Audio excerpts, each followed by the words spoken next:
Hi, my name's Mungo. I'm a Foundation Year 2 doctor at Brighton and I applied to GP last Christmas. I chose to be a GP because I was in the lucky position of really liking everything at medical school, and I didn't really like the thought of sub-specialising in any way.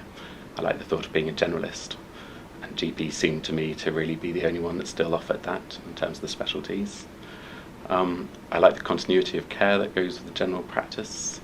My dad was a GP in Scotland and I saw how he saw several generations of the same family. And finally, and not unimportantly, I really passionately like medicine, but at the same time I quite like the work-life balance that GP offers.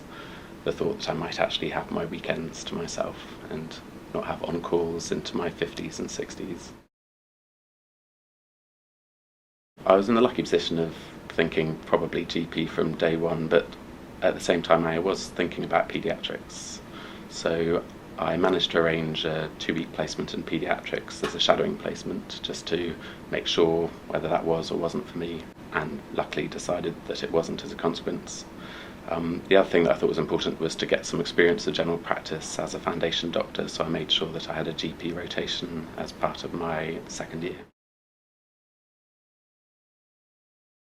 I never really had a plan B because I was always quite confident that GP was going to be the one for me, but also I was taking into account that there are plenty of training posts in general practice, so I was in the lucky position of not really having to entertain a plan B as well.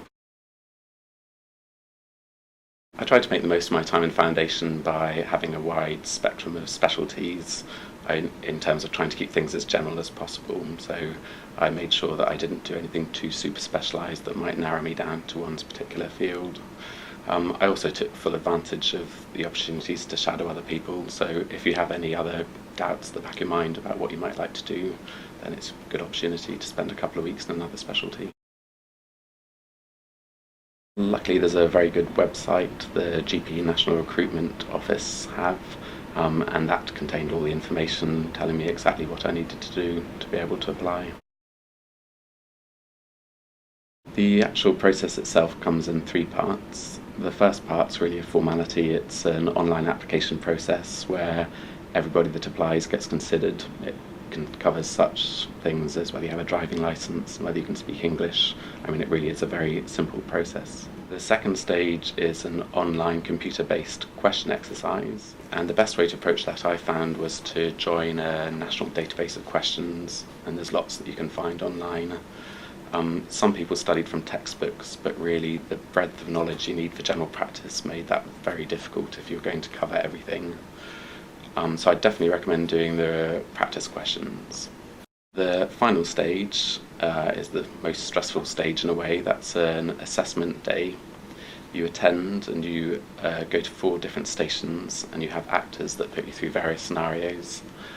The best way I found to prepare for that was to spend time with a colleague who was also applying, and it sounds pretty painful, and it was, but we went through all the different role play scenarios that they'd be doing on the day.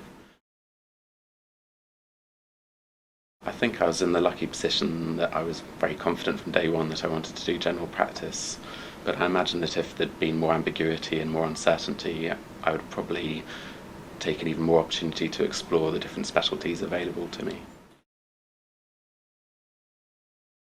My tips for success would be to get some experience at GP, either as one of your rotations as part of your foundation years or as a 2-week shadowing post. The style of consultation in GP is quite different from that you'll encounter in hospital, and I think that can be a bit confusing when it comes to assessment day if you're not used to that. My next tip would be to be organised. There's a lot of documentation as well as 3 dates that you have to bear in mind when applying for GP, and keeping track of all of that can be quite difficult. I'd also suggest doing as many of the practice questions as possible, including the dreaded role play, which nobody likes but will help you a lot when it comes to the assessment day. And then finally I'd say be yourself. It's easy to imagine there's certain buzzwords or certain things you should say in the assessment process, but really they'll see through all that and they'll just want to see that you have the right character for being a GP.